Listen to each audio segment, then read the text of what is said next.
हिंदी साहित्य का काल विभाजन।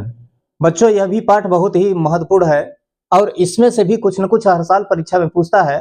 बड़ा आसान भी है, इसलिए इसको पूरा तैयार रखिएगा। हिंदी साहित्य को 4 कालखंडों में विभाजित किया गया है।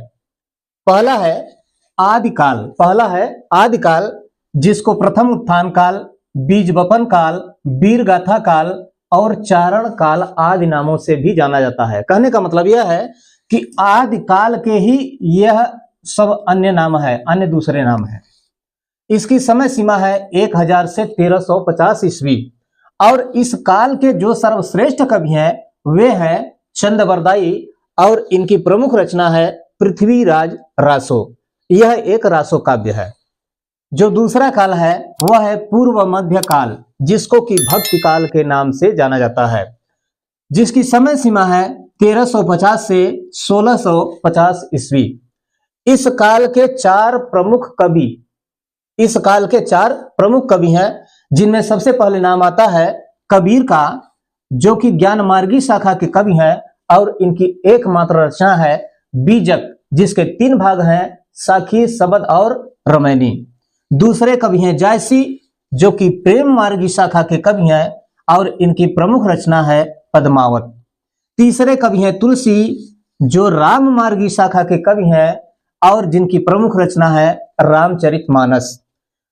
अगले जो कवि हैं सूर, यह कृष्ण मार्गी शाखा के कवि हैं और इनकी प्रसिद्ध रचना है सूर सागर। तो ये 4 कवि। इसके बाद जो तीसरा काल है वह उत्तर मध्य काल है। उत्तर मध्य काल को रीतिकाल, श्रृंगार काल, अलंकार काल, कला काल और रस काल के नाम से भी जाना जाता है।